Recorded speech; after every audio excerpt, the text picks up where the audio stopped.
here we are, informed in this fifth administration led by President Zuma by the mandate of more than 11 million South Africans who voted ANC into power after 20 years. As we celebrate this 20th anniversary of our freedom, we also got this overwhelming mandate to say, continue not only just with the good story, but with the good work that you've been doing.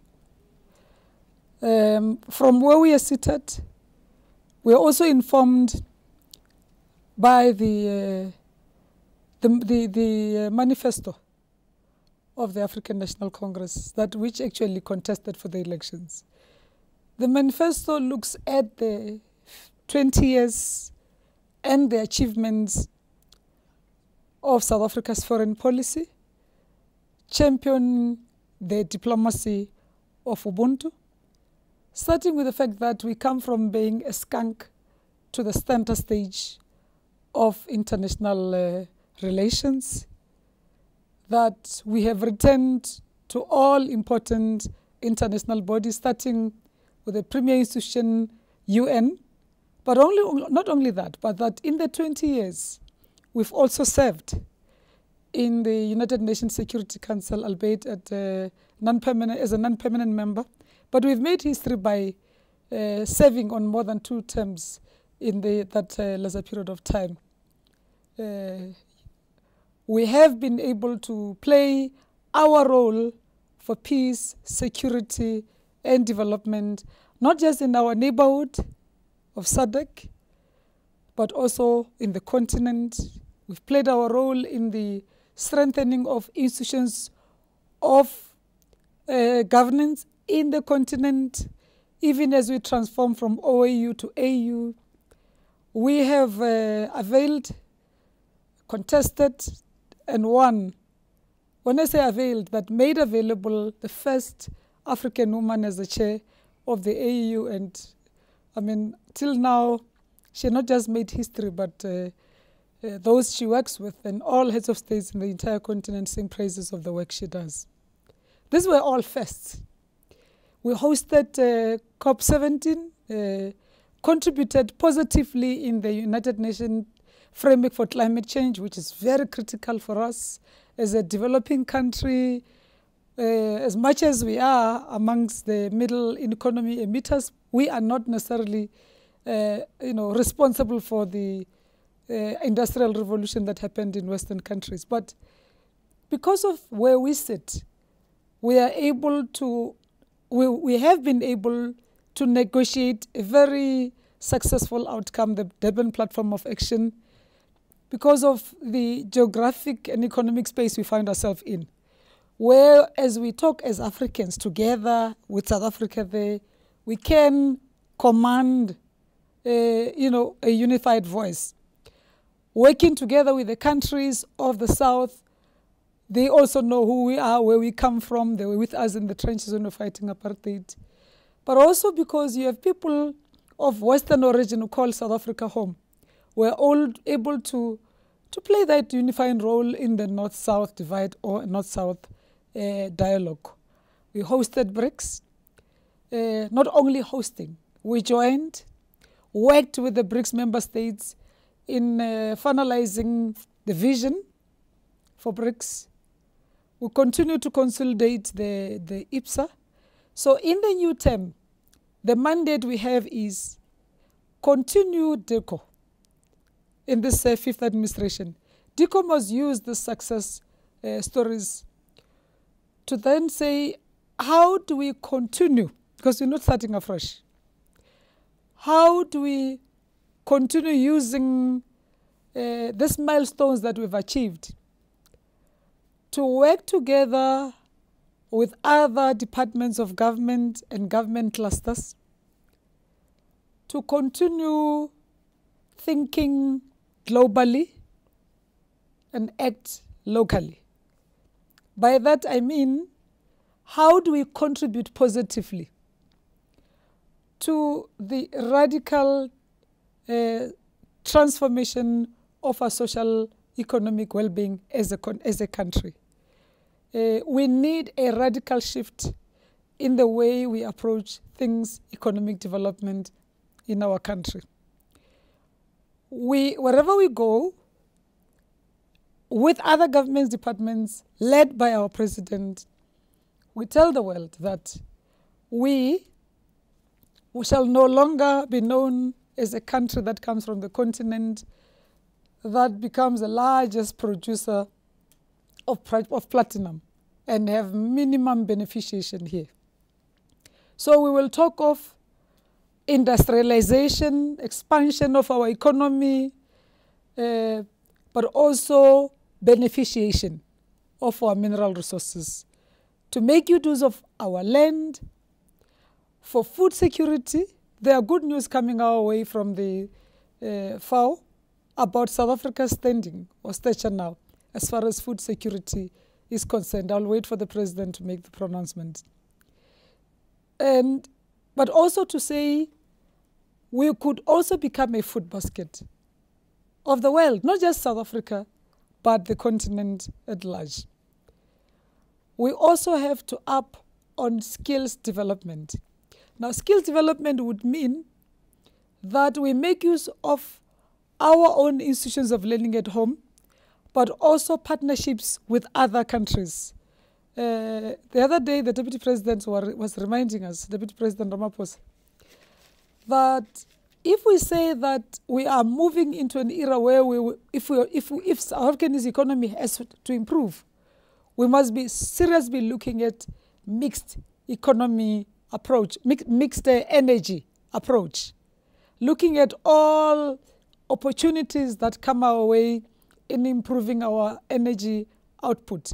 It will mean that we would need a lot of skilled manpower into those sectors or into this mixed energy bag. So one African country which would have discovered that or picked up that they had a potential to harness oil, they started sending out the young people out in their numbers. I am referring here specifically to Uganda. By the time they announced that they are now starting the oil exploration, they had more than 200 oil engineers in the country, trained all over the world, but even in countries that you'd consider not so big, Trinidad and Tobago, because it's been in the sector for a long time. So we will be looking at the skills, talk to our friendly nations across the world, pick up on the most strategic skills that South Africa needs to acquire now if we were indeed to leapfrog as mandated by this fifth administration. So DICO, working together with other economic cluster departments, we can become, and we have always been, the pathfinders. We will continue working with other cluster departments for issues peace and security. 20 years from 1994, we see South Africa playing a very, very important role, no longer as a spoiler, but as a peacemaker. Not only by sending men and women in uniform, but also working with countries that are post-conflict, because it's important for us that for Africa to continue prospering, it has to be at peace with itself. The peace must be sustainable. Democracy must be the name of the game. Just in this year, 2014, we will have more than 5 countries undergoing electoral democratic process in our region. South Africa has just been one. Malawi followed. Next will be Namibia. Then we will have Mozambique and Botswana. So we are consolidating democracy, rule of law, respect of international law, peace and security, and also socio-economic development in our continent. But starting with ourselves at home, in the neighborhood, in the continent, and globally.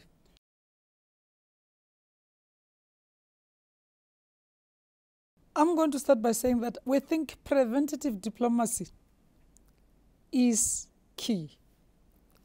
like the missions that our Deputy President is leading, Deputy President Ramaphosa is appointed by President Zuma in working with the people of South Sudan to return to peace and normalcy, and also working with the people of Sri Lanka. But back to our continent.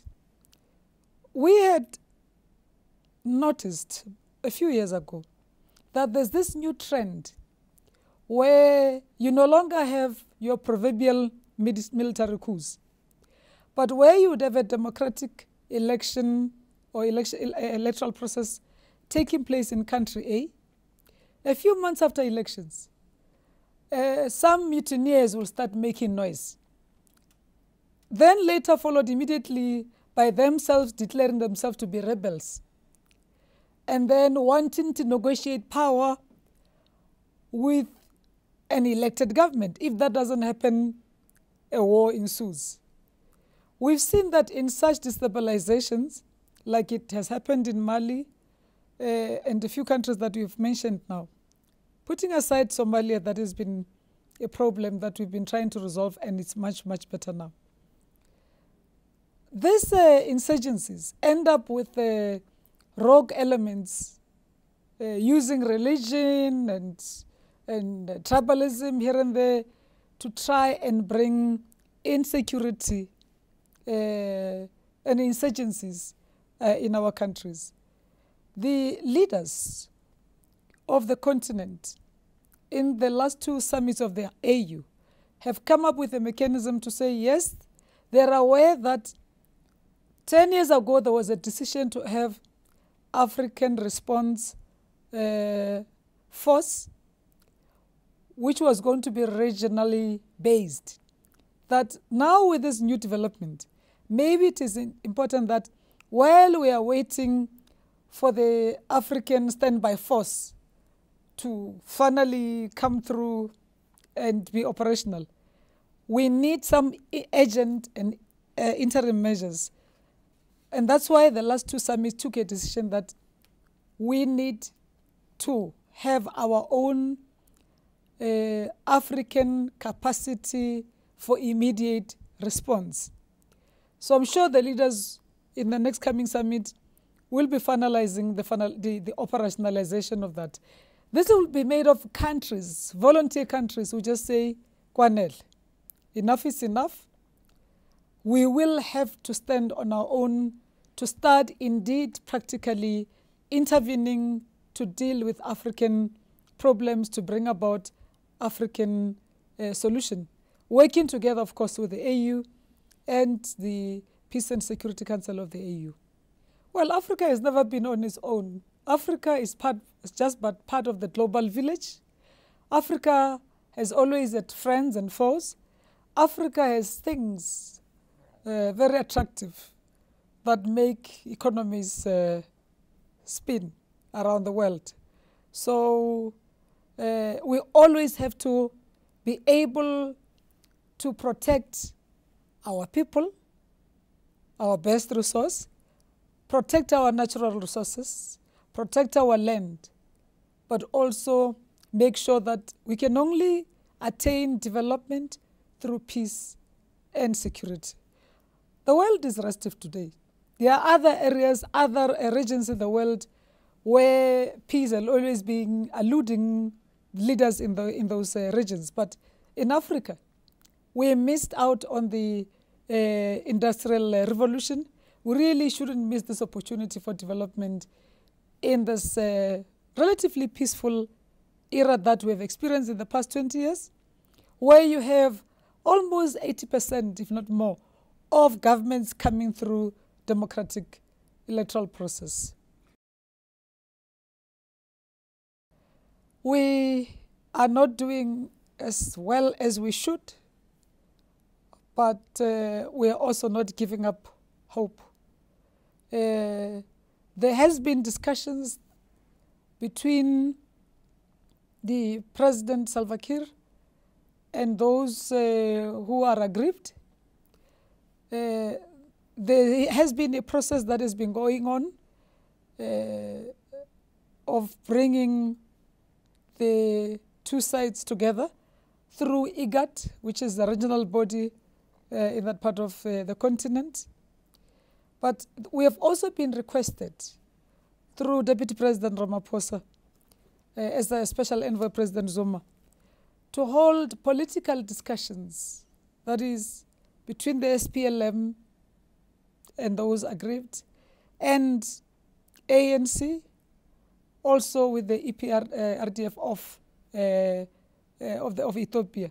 So quietly work is going on, while much more in the open, there's a lot of work that IGAD has been seized with.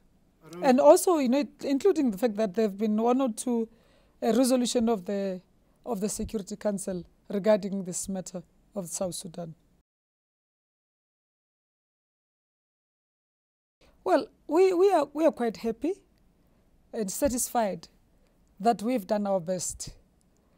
As the 5th member of BRICS, we not only hosted one of the best summits, but that we continued to make good use of the leadership that was bestowed on us to chair the BRICS forum throughout the year, from April last year to July coming now, that Brazil has chosen to host BRICS just a day or so after the Soccer World Cup. Ironically, the last FIFA Soccer World Cup was hosted by South Africa. We're handing both hosting of FIFA World Cup to Brazil and also BRICS forum chairship. We are looking forward to handing over a process which is quite advanced of the establishment of the BRICS-led development bank.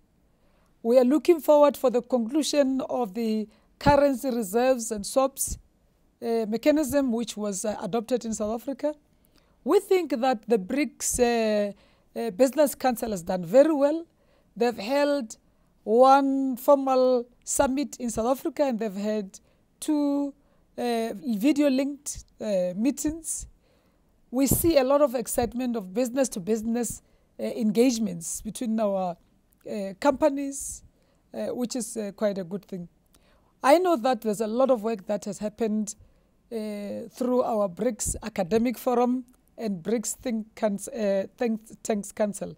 We are handing over this good work to Brazil, but that has also helped solidify our own academics forum in South Africa, but also just to bring about, opinion makers and thinkers who should be saying, how can we positively contribute to the strengthening of BRICS while we solidify and strengthen our own economy? Because you will have cross-pollination in the process. But I do now know that from where I'm sitting, when we have would-be investors from Brazil, from Russia, and from China, they are now talking to us. And when they come, they would say, we know you are talking beneficiation, industrialization, and with beneficiation, we mean value add. They no longer come thinking they're going to come chat their own way. They know we want them to participate in our infrastructure build, not only in South Africa, but broadly in the continent. As for the Chinese, year 2015 will be the year that South Africa will be hosting all African countries plus China in a forum called FOCAC, the Forum for China Africa Cooperation. We will be taking them on what had happened since the last FOCAC in China, but also sitting here, what is it that we want or need as Africans? But I have come across many other meetings or interactions wherein we now hear the would-be investors talking about how they now fully appreciate and understand what we want to do, and they want to invest in those areas where we are directing them to. But also, when we are done with this interview, we'll show you the figures. It has grown by more than 200% of trade between us and BRICS member states. I think we are at a very, very good platform. Remember that one of the big economies in Asia is India. We work with India under BRICS. We also work with India under IPSA. India has just gone through an election process, and they have a new prime minister who I know very well, including the foreign minister, Madam Sushma Swaraj.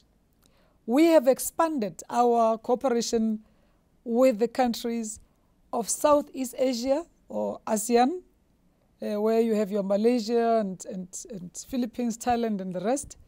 We also have expanded largely our relations with the countries in South Asia, as I said earlier on, led by India. We've strengthened our relations also with Sri Lanka and the like. Well, I think we can proudly say that it's becoming a norm, which is a very positive one, a tradition, that in the southern part of our continent, particularly in SADC, democracy reigns, it rules. Because even when there were some challenges in Malawi, all the candidates came out finally to say they will accept the outcome, and they have, and they're moving on. Focusing all of them, they were saying, in putting the interest of the people and the country and the economies of their region. We're quite confident that after Malawi, there will be Namibia and other countries that I've alluded to, Mozambique, Botswana. We're very confident that the elections will be quite smooth, will be free, fair, and credible. Well, Lesotho has, for the past, I would say almost a decade, been struggling with coalition politics, wherein you don't have a single party coming out in majority post-elections. So, and they know each other. So post-elections, then there'll be coalitions formed, and managing a coalition is not always very easy. So we stand ready. When I say we, I mean the community of SADC, led by the Troika chair, currently being Namibia, to work with the Basotho to put the nation, their people, and their economy first. We feel that that's where they want to go. The SADC chair, the Troika chair, Namibia, working together with the other Troika members, including the chair of SADC and the entirety of the membership of the SADC community, would not want to see Lesotho falling apart. We would be very disappointed if a political challenge can then drag in security agencies.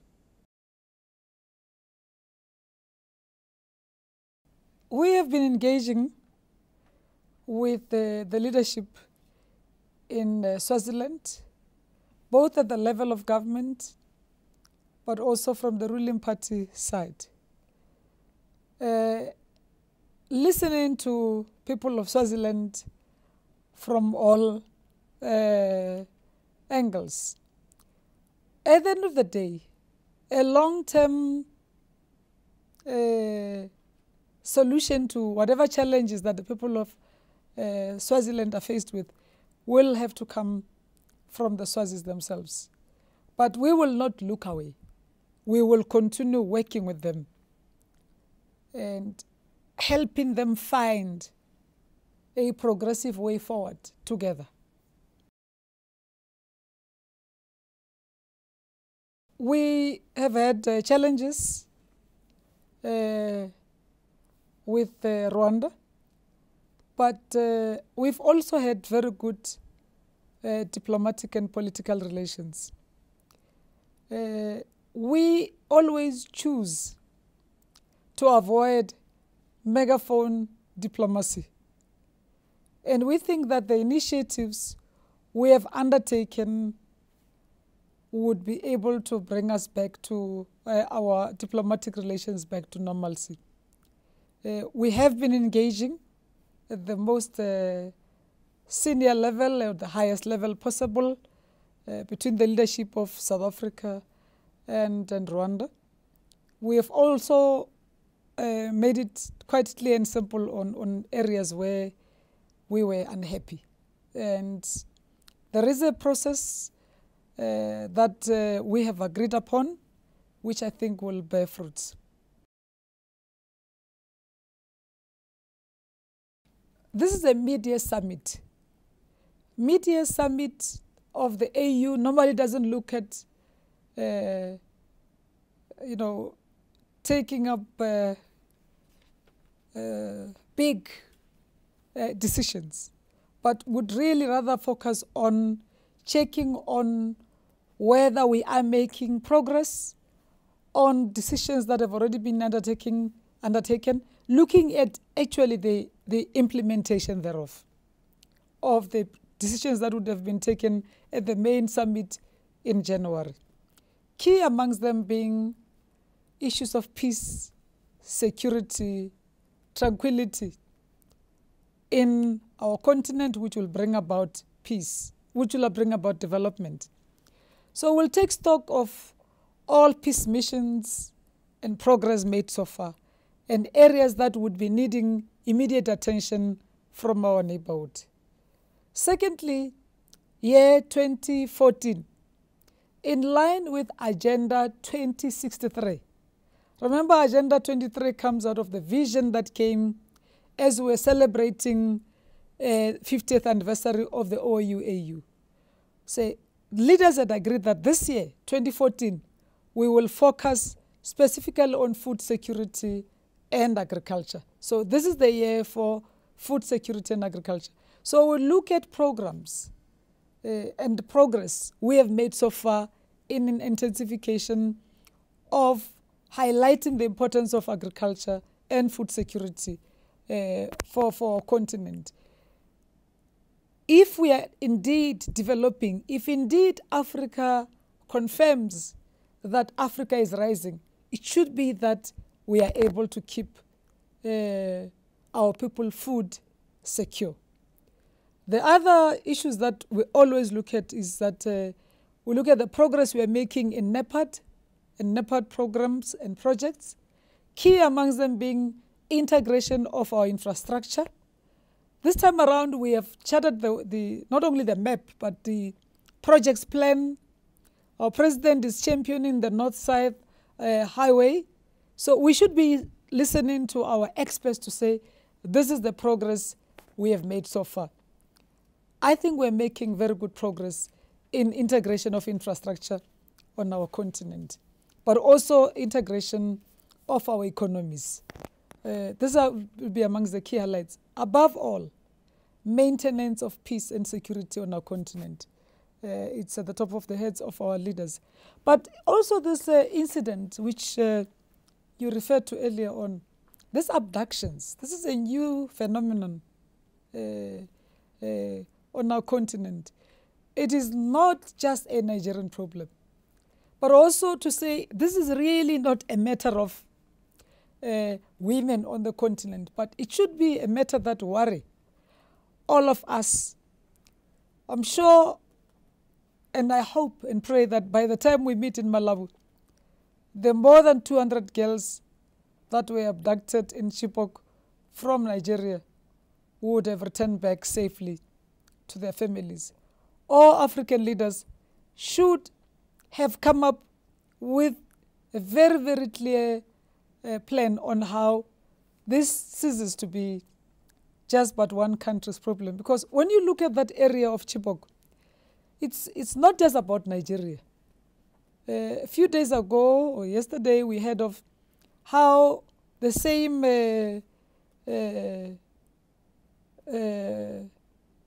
organization have now claimed responsibility for killing people in Cameroon. That's a neighboring country. For those who know the area very well, they say there's a forest that takes about 65,000 hectares, where the border is really not clearly delineated between Nigeria and Cameroon and Chad. So it is really, truly a matter that besides terrorism, or terrorism is taking another form now of abductions and ruthless killings, which I think African leaders would have to stand up, rise to the occasion, and be seen to be acting on this new phenomenon that undermines peace and security on our continent.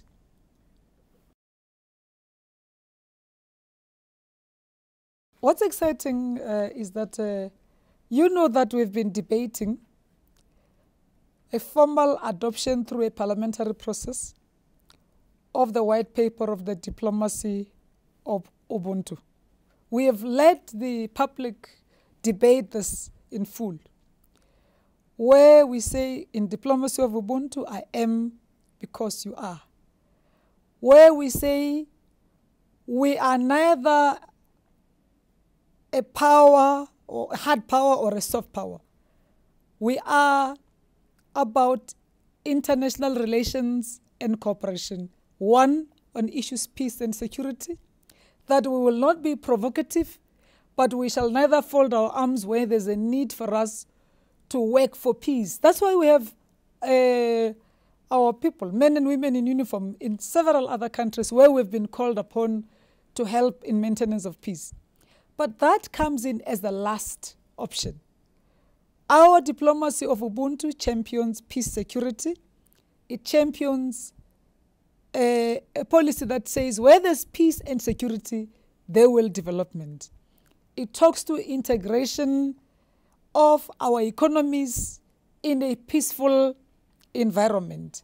That a peaceful, secure, and developmental SADC would then be working for such in our own continent and broadly in the world where we play, again, as global players with maintenance of peace, security, and development.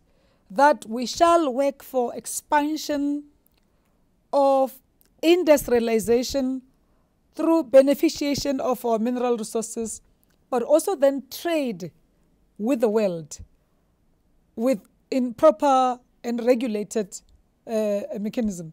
That we will continue to abide by democracy, rule of law,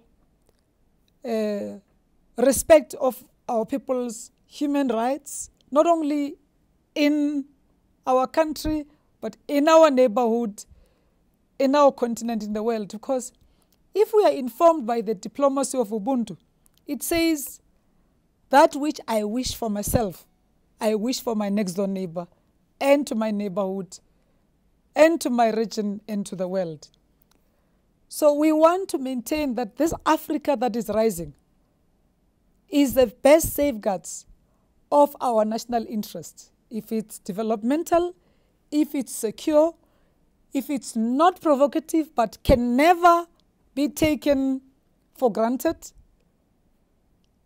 that we will defend our borders, that we will continue to defend diplomacy of an independent, fiercely independent but collaborative foreign policy. That's what we are about.